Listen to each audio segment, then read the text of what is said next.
What's going on, everybody, and welcome back to the channel. I'm actually doing two chats this week, which is odd. I usually try to space them out a little bit, but I'm super excited about this one, so I had to get it in and quickly. But today I am joined by Yaroslav Barsukov. How are we doing today?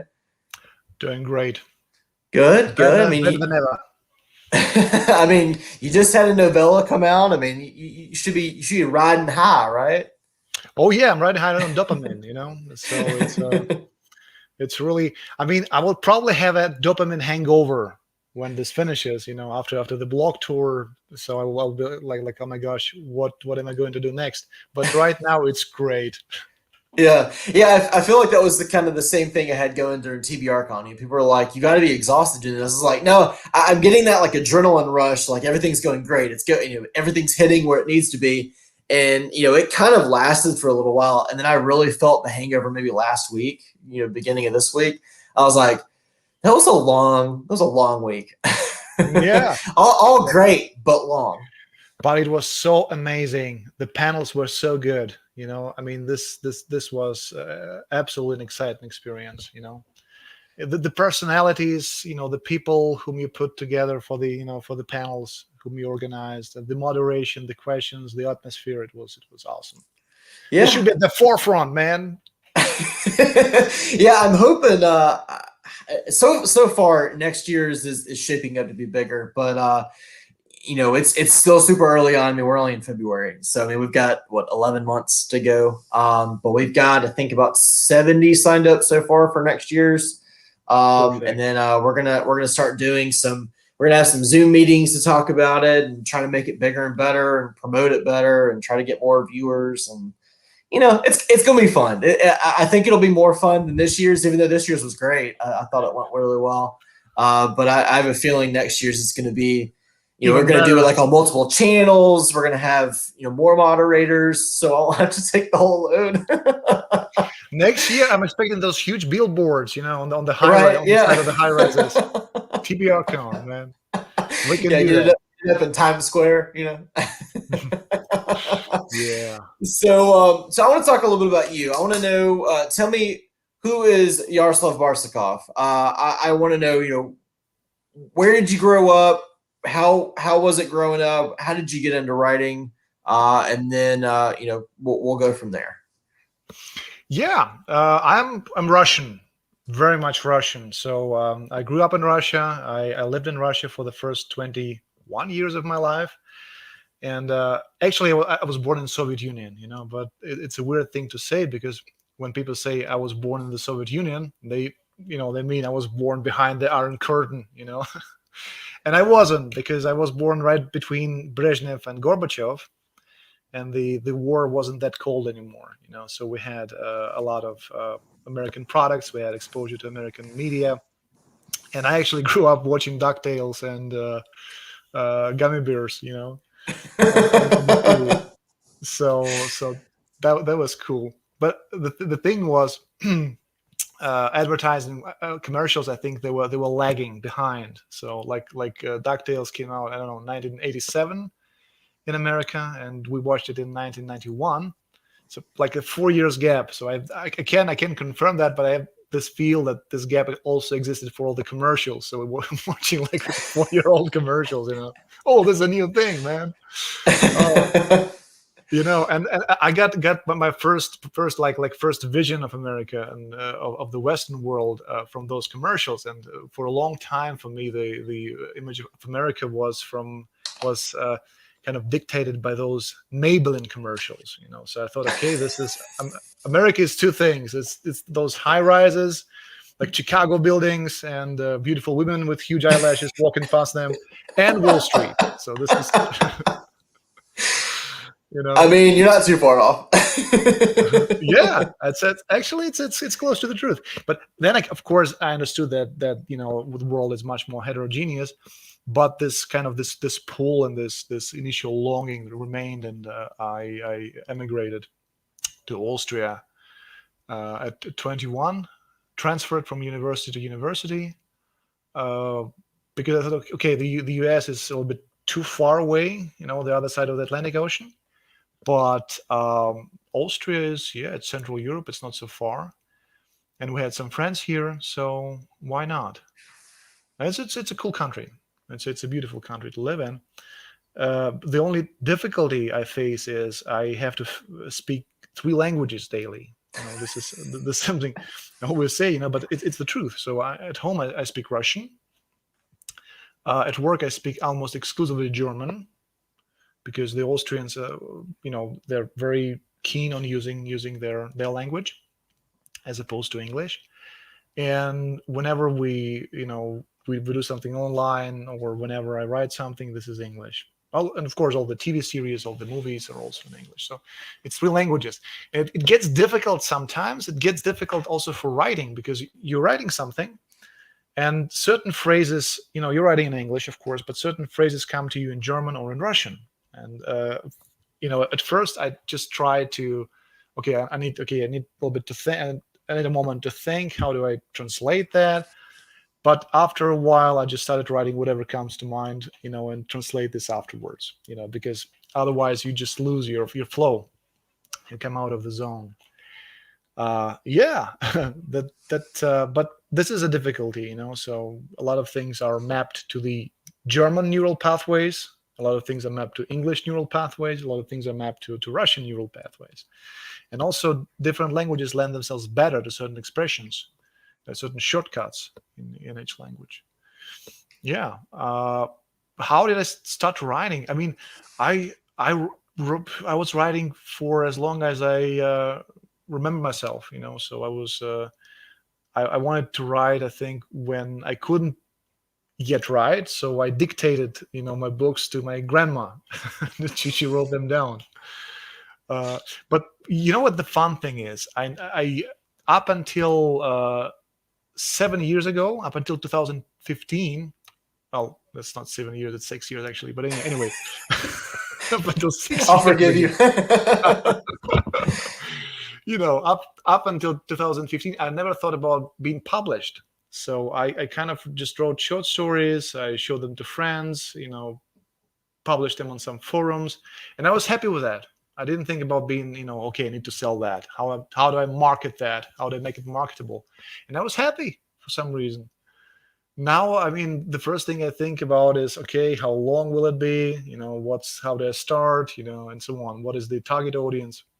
But back then I was just writing. Interesting. I try to remember this frame of mind, this mindset. I can't anymore. But I'm enjoying professional writing very much. This is exciting. It's terrifying. It's a completely terrifying experience, but it's exciting. And I'm sorry to ramble on, but no, you're good.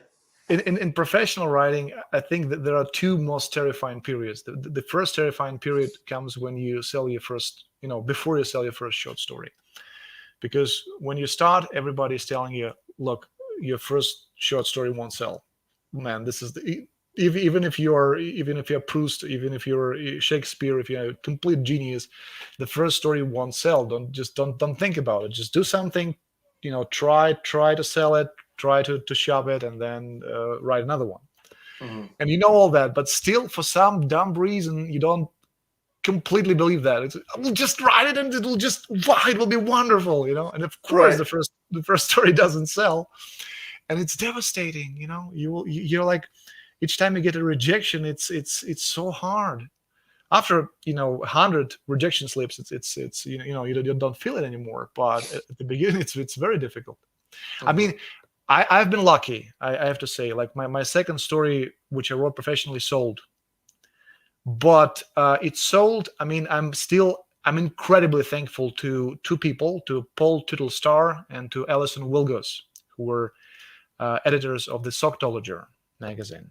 It's defunct now, but the archives are still online, and they published me. And after the issue of the magazine came out, they did a podcast about it where they discussed every story. And when they came to my story, they said, okay, well, we published this story because we figured, what the hell, we like it. I mean, yeah, it doesn't quite conform to the to what you expect of a science fiction fantasy story.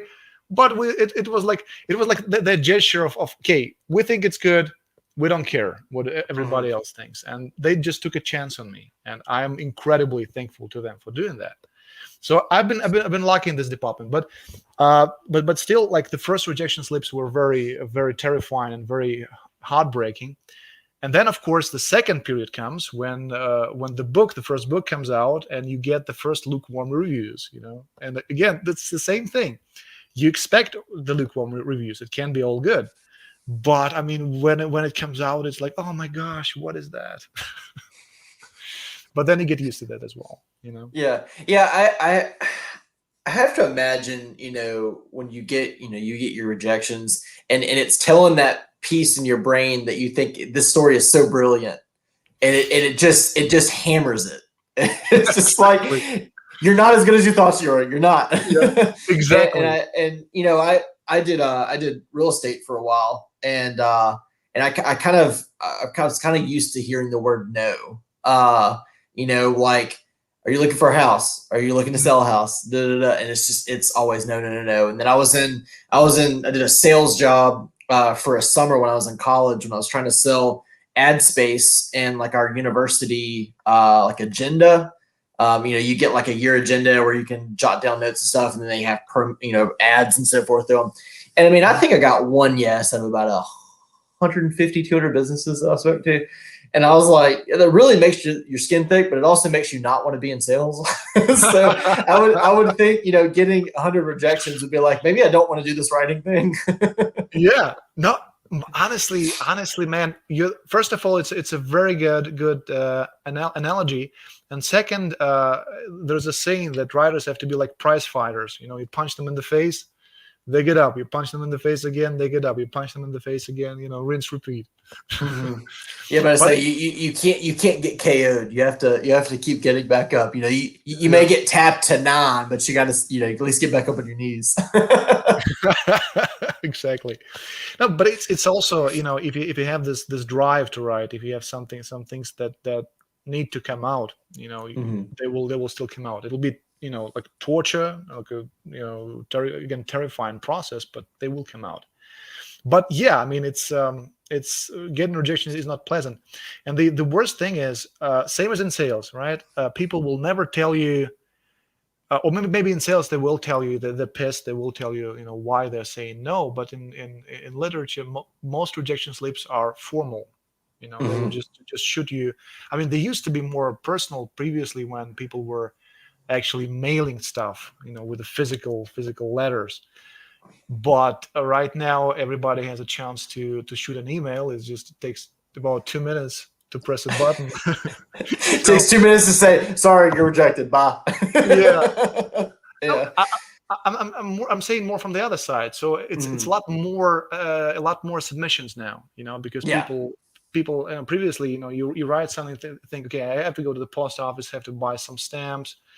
Do you want to do that? I don't know, but now you can just attach the Word document, shoot the email. So the amount of submissions is huge. And magazines like Clarksworld, for example, they're receiving more than 1,000 submissions a month, and they publish only 6 stories, and most of them are solicited. So they publish perhaps 2 stories out of this 1,000, and there is no way they can respond with a meaningful rejection to each one of the submissions. So you get a rejection which says, "Thank you so much. We won't be using it." I can't imagine how they process that many submissions either. Yeah, I mean, they have first readers, so there are basically 2 lines of defense. There are first readers who basically, it's like 20 people who divide it's called the slush pile. All the submissions are called the slush pile, and I think the origin of the term is when submissions were physical. The editors would lock the building when they would go into the weekend, and writers would slip their stories under the door, and then when the editors would open the door, there'll be like a huge pile of white thing, at the entrance, and this is what's called the slush pile. And so the first readers are reading the slush pile. They're working their way through it, and then if they recommend something, that goes up to the managing editor usually, And then if the managing editor says yes, then it goes to the editor or editor-in-chief. And then so it kind of goes through stages, but it's still an insane amount of submissions, insane amount of stories which are being tossed around.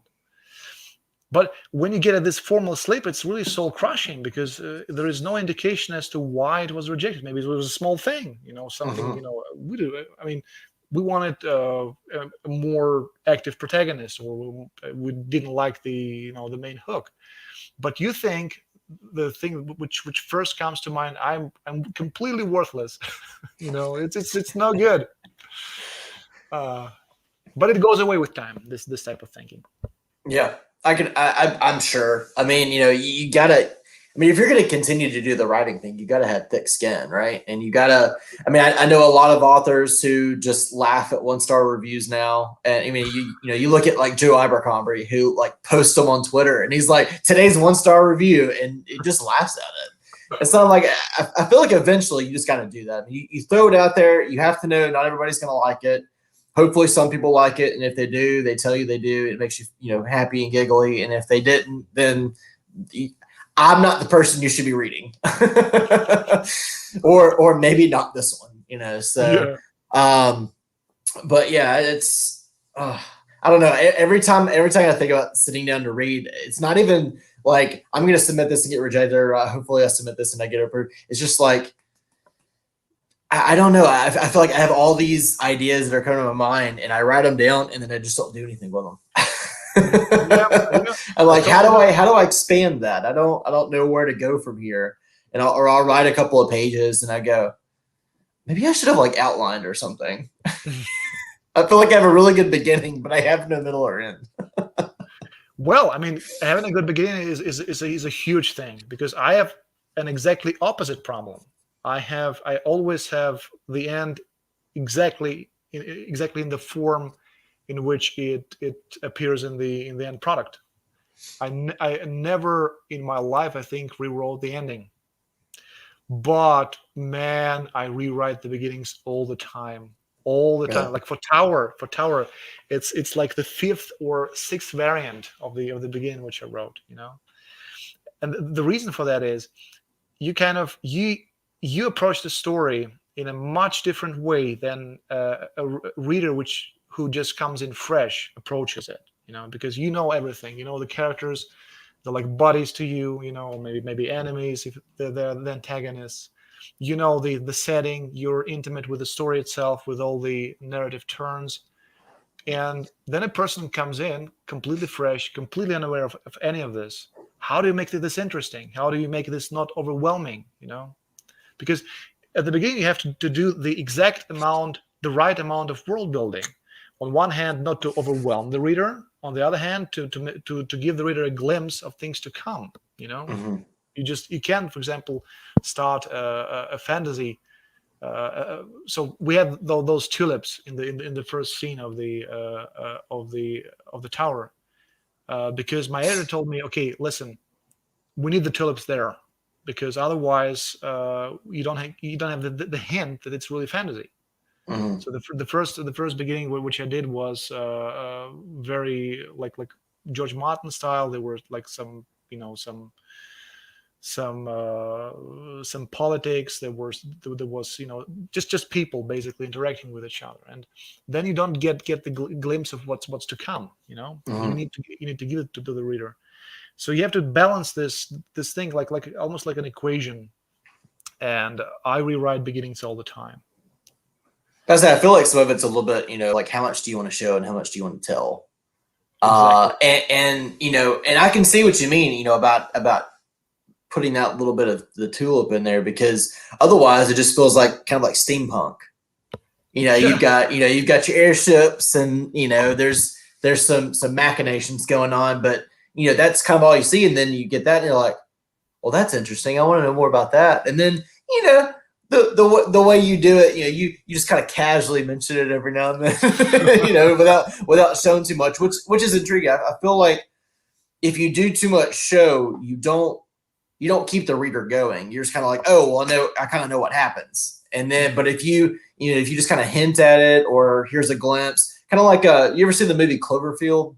Of course. Where You don't show the monster, yeah. Exactly. You don't really see it until the very end. So you're like, I wonder what this freaking thing looks like. So you just keep getting like aerial photos and like the backside of it going down the street. That it keeps you going. And I feel like a lot of fantasy today is a little bit more tell than show. There are maybe some sequels that show a little bit more. You've got a whole battle for 100 pages or something, but yeah, I think that's what really kept me going, is because granted, Shay Ashcroft is a phenomenal protagonist, and the way you started it out, I've never seen an intro where I don't want to get too spoilery, but they go to this area and have a discussion, and he's kind of seeing it play out, and you're like, okay, I see where we're going with this. And then you do see the tulips super early on, and you're like, okay, that's interesting, I want to know more about that, and it just kind of progresses from there. So kind of to get back to some questioning before we get a little more into Tower, Sure. Who were some of your writing influences growing up, and maybe who did you read when you were younger, and maybe even now? I mean, two writers. I mean, I love a lot of writers. I love Graham Greene. I love Naipaul. I love Julian Barnes. But from the science fiction and fantasy field, my absolute two favorites are Roger Zelazny and Ursula Le Guin. So Ursula Le Guin has been a major influence for my whole life. I remember. I think I read everything, absolutely everything by her, and it's the human aspect of her writing which really excited me, and which continues to excite me. It's really it centers on the characters, on the struggles, and it's less about. So you have fictional elements, you have speculative elements, but they mainly set the stage for the human drama, and this is something I try to do in my stories and as well. And Zelazny, I just love his prose, and I mean he was. It's also very interesting because Zelazny, he started as a poet, so he first wrote poetry, and then he thought, okay, I can't make a living doing poetry. There's no way, I'll be out on the streets in no time, so I have to do some some writing, But the funny thing is, I never read any of his poems, any of his poetry, until recently, because recently the New England Science Fiction Association, NESFA, put out a 6-volume Zelazny short story collection. It's not only short stories, there are some novels as well, some novellas. It's basically everything which came out in the magazines. Back then, people serialized everything. Like Dune was serialized. This Immortal by Zelazny was serialized. And also, this short story collection included his poetry.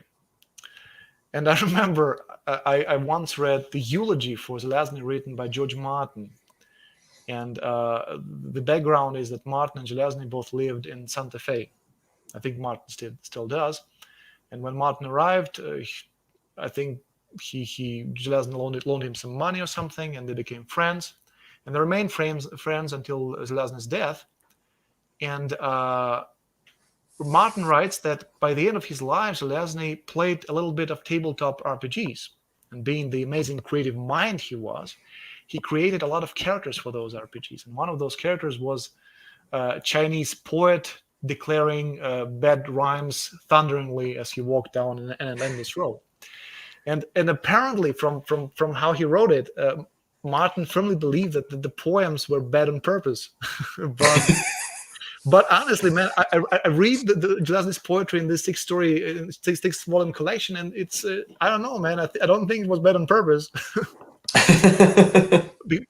Because the man was incredibly lyrical, incredibly eloquent in his prose, but I can't read his poetry, and I'm so thankful that we got Zelazny the prosaic and not the poet. I mean, but his prose was phenomenal. It was absolutely phenomenal. It was so.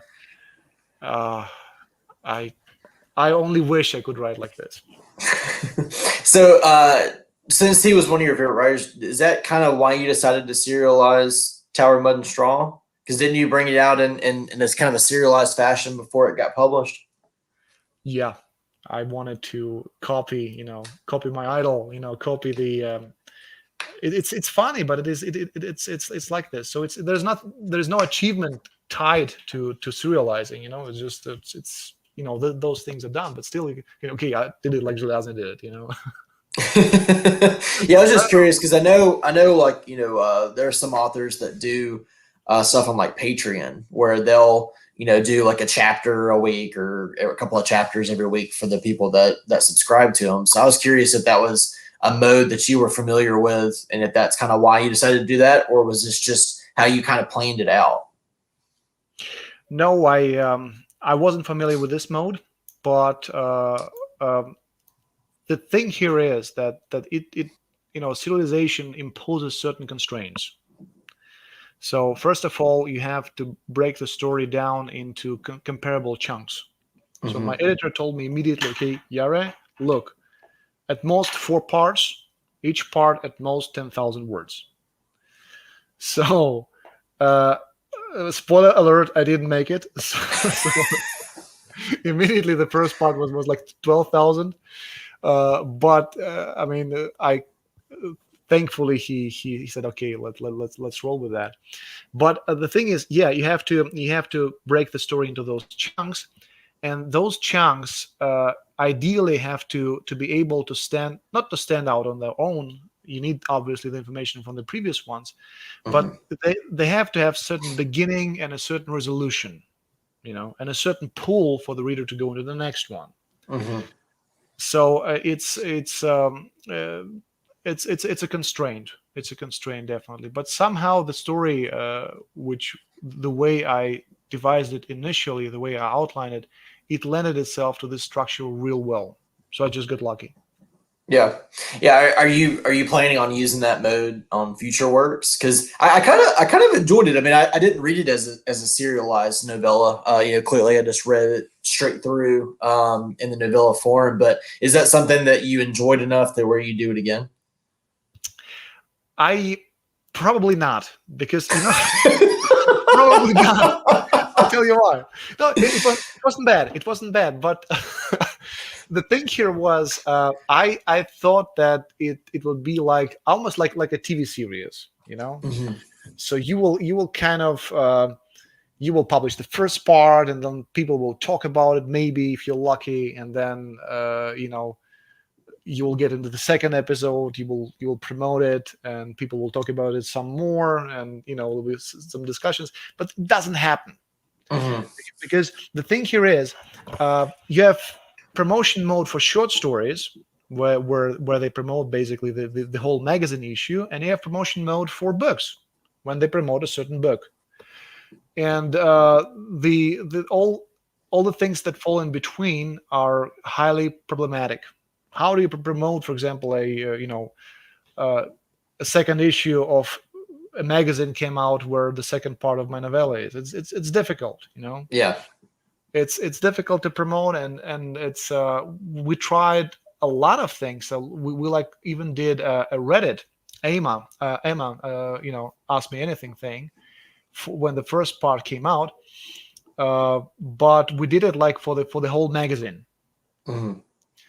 And it was an interesting experience, but still it's kind of a bit muddled. I would rather either promote a short story in a single issue or a whole book. Yeah, makes sense.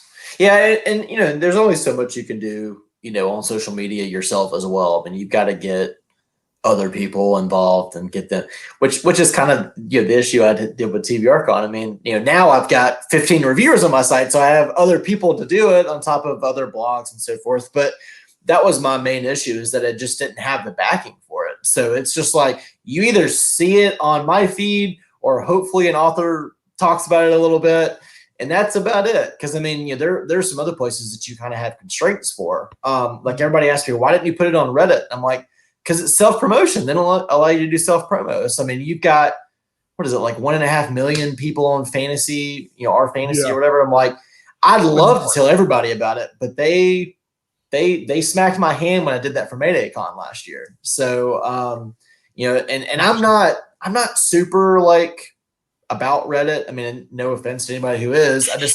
It's not really my forte. I read books. I don't read posts. So, Yeah, I know what you mean. Yeah. So the fact that I only post, I've only posted there like 5 times, it kind of leans itself to going, okay, I'm just going to be doing a bunch of self promos, so that's not going to happen anymore. So, but yeah, I completely understand why you wouldn't want to. I mean, if you think about it, Andy Weir did that with The Martian, where he serialized it on his own website. And I mean, granted, that ended up becoming a massive thing, but I mean, it took a while. I mean, it's one of those things where I didn't hear about it until it actually was published. So I mean, clearly, he had his own audience, but it wasn't as widespread as you would have expected it to be. But yeah, that's interesting. I wouldn't mind if you did it again, but I know you would want a bigger audience than just me. So no, maybe. I mean, I don't know. Maybe a couple of years down the road, like if I'm famous, just we're gonna make you famous. but honestly, man, I mean, this is a big truth of it, because the writers don't make the books big. It's the reviewers and the conventions, because you can have the best book in the world and nobody will see it, nobody will read it. Yeah. It's so I'm incredibly thankful to the reviewer community and to you and the TBR Con and to everybody just for pushing the book, because without that I would have been nothing. Oh, come on. No, honestly, it doesn't matter. NetGalley helps too, because you get other people than just whoever saw you on TBRCon. So I know NetGalley's a big help for early book reviews. Yeah. And it's reviews. It's big publications. I mean, you got your starred review the other day, which is phenomenal. I'm so happy. Yeah, and and then other authors talking about your books that have big followings and stuff. I mean, it's kind of like a trickle down effect. I feel like I've been pretty stagnant for a couple of years with my blog and so forth, and I feel like it's finally kind of starting to get a little bit of recognition. But I'm trying everything to do it. I mean, like I said, I did a small virtual con last year. I do all these chats. I had a podcast at the early onset of it, which I still post stuff on there. And then I did TBRCon. So I'm like, eventually this is going to start kind of like snowballing. And it's not like I'm sitting here going, bring me all the success. I'm just like, I feel like if somebody just follows me, they're going to see all this great content and be like, this guy has all these great authors. We need to start reading these authors, but it hasn't quite happened yet. Eventually.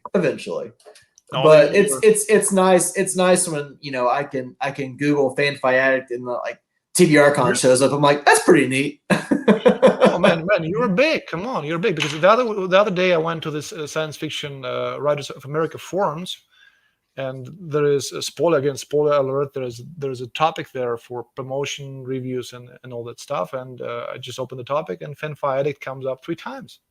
What? Yeah. So it's crazy. It's big. It's big. and we had some wonderful reviewers.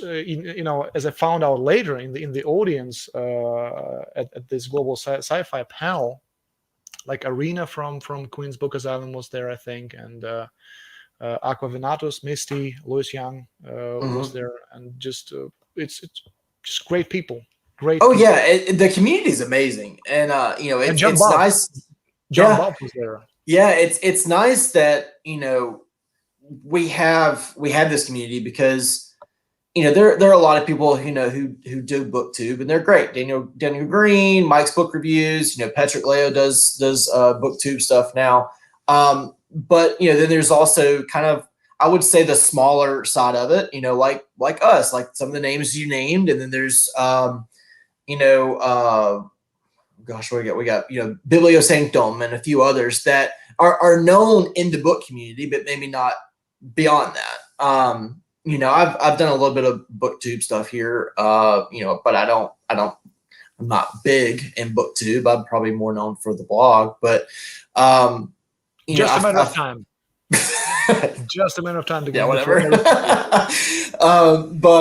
It's nice because you get that, that book community is always behind you no matter what, unless you just do something malicious, but hopefully that doesn't happen. But it's nice seeing everybody pushing each other. I feel like I had several blogs that were talking about it and reposting and retweeting, and we're always kind of behind each other, where it's sharing reviews or sharing chats and stuff like that. And I feel like that helps a lot of debut authors. I don't want to say we're the reason they get big. Their books really sell it, or their publishers do, but I feel like there needs to be a place for that, because like you said, who knows if you would have gotten the reviews or anything. I mean, I know you would have gotten your carcass, because that's on you. But with blogs and stuff, I mean, you kind of gotta do a lot of legwork, and then just hope that legwork pays off. Yeah, and I enjoy it greatly. I enjoy it because I feel that the community is amazing.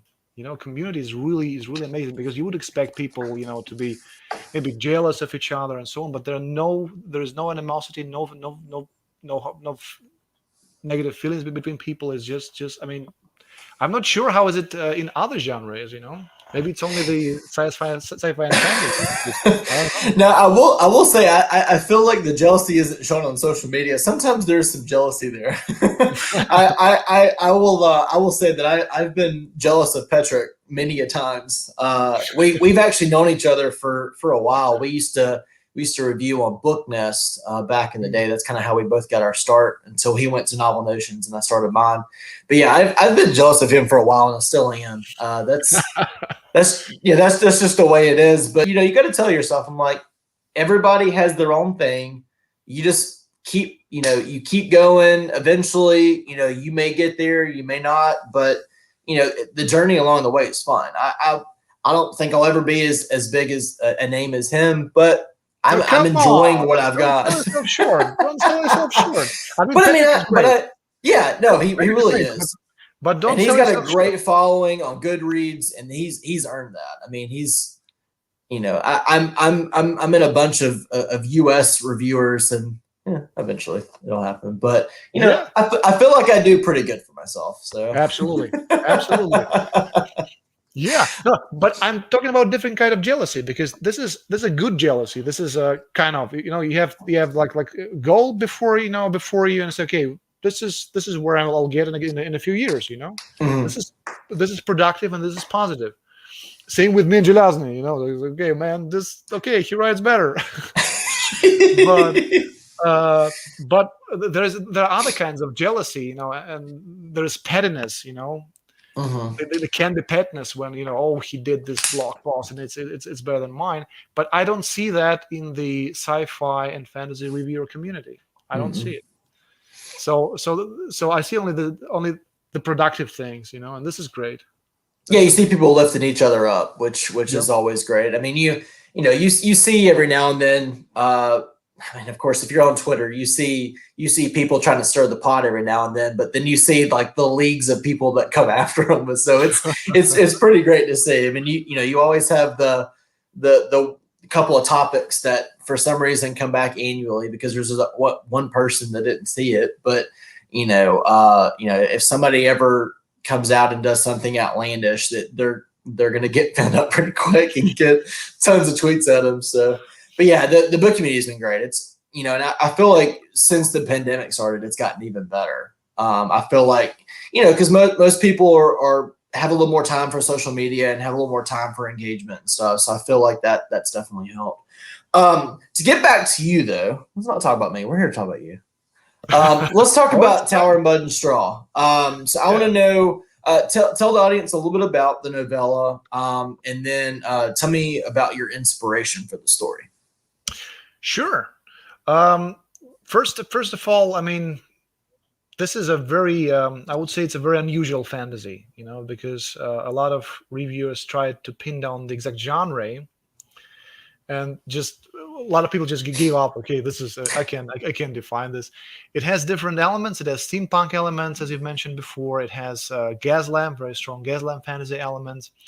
It has science fantasy elements, but it has all of this DNA strands, but it's neither a classical Gaslamp fantasy, neither it is a steampunk, neither it is a science fantasy.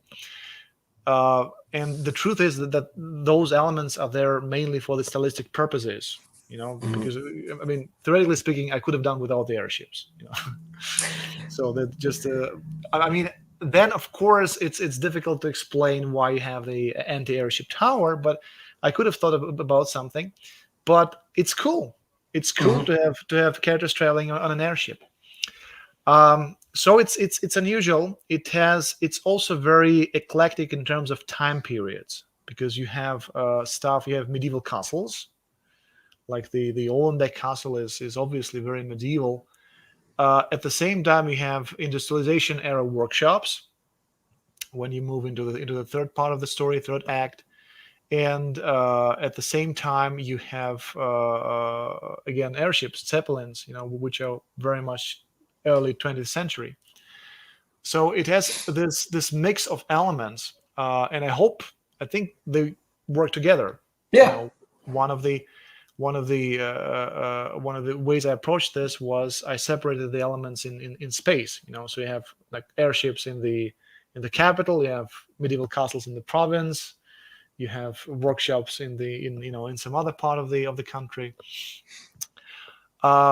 And the characters, I think, are also not what you would expect from traditional fantasy, because you have this disgraced lord who is tasked with the construction of the tower, or with overseeing the construction of the tower.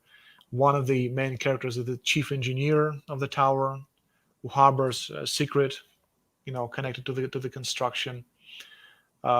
So it's I would say it's unusual. And this is for me the main song. But honestly, if you take an airship tower and you drop it into the middle of the fantasy story, then all the bets are off as to what will happen. Mm-hmm. I feel like there's also just like a smidge of horror in it. Oh yeah, especially in the last act. But so you just have to come up with your own genre for it, I guess. You just need to make up one, and then we'll just start calling it that and get it trending. I would love that. Like people would, like 5 years down the road. You remember that Tower of Monstro that started this genre? I would love that. Yeah, because yeah, it might. You've got weird fiction, so we'll call it unusual fiction. We'll get that. So, what was the inspiration for the story? There were multiple inspiration streams, and the tower itself. We have those not anti-airship, but anti-Luftwaffe, anti-Allied planes towers in Vienna, because Vienna was under Nazis during the Second World War, of course, and they built those towers to protect the city against Allied planes. And the towers look really horrible. This is just like huge bolts of concrete some giant tried to screw into the ground, and they're everywhere. Like 6 towers in Vienna, and like one of them is I live near Augarten. This is a Baroque garden, like Mozart walks his dog there or something, And then in the middle of this Baroque garden, you have this horrible concrete thing, And the city tried to demolish them. They tried to blow them up, but apparently they were built so well that you can't do that. They were built to withstand aerial bombardment, man. So they can't. They tried to blow them up, but a few buildings cracked. Somebody woke up with a coronary, but the towers stand to this day. So they were. So I had some blueprint for the tower itself, and then the inspiration for the story. I had in 2019 at the end of the year, I had a writer's block. or at least I thought I had a writer's block. So I had a few stories outlined, had them, parts of them written down, and I just couldn't get it going. I would put things on page, and then, oh no, I don't know, I will just procrastinate, watch YouTube, whatever. Couldn't get myself to write. And I started researching on the internet how to battle writer's block, because that's what we do nowadays. We just, everything we encounter, okay, I should research that, and it's a good thing. It's a good thing. And people are incredibly creative. They can come up with immense ways to battle that problem. For example, one thing I read was for each scene, you need to just write down the adjectives on paper and cluster them. So cluster them by smell, by look, by sound. Other people said, okay, you need only one thing. You need a software which blocks out the entire screen. Which blocks out, so you can't just switch the windows and look at Twitter or something. You don't have any other way but to write. But I mean, it probably works to some extent, but then you can just walk away from the computer. So it didn't work. Neither of those methods work, and I started thinking, okay, what was the real reason? What are the root cause? Why couldn't I be writing? And I understood that I wasn't fascinated for the character. The characters didn't fascinate me. It was interesting stories, interesting setups, but I didn't care what happened to the characters. And in the final analysis, this is what matters. So you have to have characters which you deeply care about, and then this will make the audience care for them. And we want to hear the stories about people we care about, because, for example, if I told you a story, I don't know, like I was in a cafeteria yesterday and a guy barfed there, and it's okay, well, what's the point of this? Just makes me feel, uneasy. But if this was a person whom we knew, somebody from an acquaintance of ours, this would immediately turn interesting. So what happened afterwards? Did they call the ambulance? What happened? What happened to the guy? So this is the difference between caring for the character and not caring for the character. And I started thinking, okay, what do I need to? Whom can I think of? Which characters would I really care about? And I thought, okay, which professions? What would be interesting to write about? And I thought, okay, an architect, probably an architect. That's interesting. But the problem is I know nothing about architecture. And I thought, okay, the research period for this will be like 2 years maybe, and I will have to do probably master studies to really get into that spirit. But maybe a guy who oversees the construction. Mm-hmm. And then it just came together suddenly. The guy who oversees the construction and the flag towers from Vienna just came together, and I wrote the whole outline in 2 days. And if you compare the outline to the book which came out in the end, there are certain deviations, but I almost followed the outline almost to 100%. We did cut some stuff out, to fit into the novella length, a few scenes. So it's possible to do a director's cut on this one, But yeah. Do you have a director's cut edition? Yeah, I mean, we need to do this at some point down the line. And I think what would be great, a director's cut edition for Tower and Mine and Straw, together with the correspondence between me and the editor, because we exchange a lot of letters, and we discuss certain scenes, certain characters, certain storylines. So B. Morris Allen, who is the editor of Metaphorosis and who was the editor for Tower, I owe a lot to him. I owe a lot to his editorial influence, and he actually gave me my voice back. Because when I was writing in Russian, I was, my prose was very lyrical, and I loved the poetry in prose, this kind of thing. And then when I switched to English, I was repeatedly being told by people, okay, so what you need to write dry in a dry journalistic style. That's the way to go. Just do that. And I thought, okay, well, it's a pity I cannot write, in the old style any longer. But I mean, this is the way to go, obviously. And then when I first published with Morris and in the Metaphorosis magazine, he told me after some time, okay, I like what you're doing, but the prose, it feels like a bit workmanlike, And I said, yeah, but I mean, I thought that was the point. And gradually, like over the span of 2 years, I got back to the way I was before I switched from Russian to English. Mhm. So now I'm kind of I'm happy with with the way my prose sounds, and that's a huge thing. And I'm thankful to him for bringing me to this to this place. You should be happy with it. It's freaking gorgeous. Thank you so much. I loved reading it. Thank you. I'll give you a hint. In my review, I said it's some of the best prose I've ever read. Man, And it's up there with some of my faves like Mark Lawrence and Anna Smith Spark. It's thank you. amazing. I loved it, and it doesn't hurt that you've got the actor who plays Syrio Forel from Game of Thrones doing your audio. So I'm so happy. And we still remain in touch, And the other day he retweeted one of my tweets. So we still remain in touch. And he's a great guy. He's a really great guy. Awesome. Really, That's awesome. Really a gentleman, and also he did this. I mean, I gave him very little direction. I just said, okay, the general tone of the story is this, so it's kind of like you're thinking of something, but it's not quite there, it's in your past. Mm-hmm. And he just nailed it, man. He's just nailed every single character. Absolutely. It was phenomenal. So I want to ask a couple more questions. So what do you do outside of writing? What's your like full-time gig until you become a full-time writer?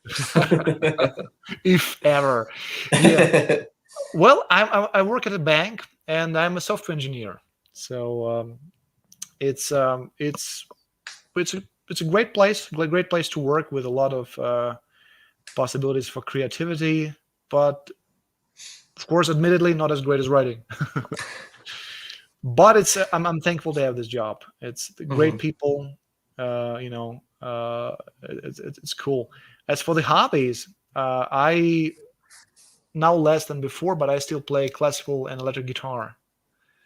And I used to take lessons from a wonderful New York-based guitarist, Kevin Gallagher, and actually some of his advice, which he gave me for the guitar, I applied to writing.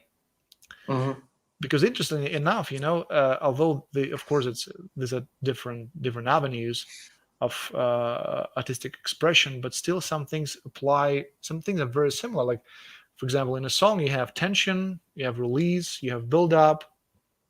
I mean, they sound different, but the principles are there.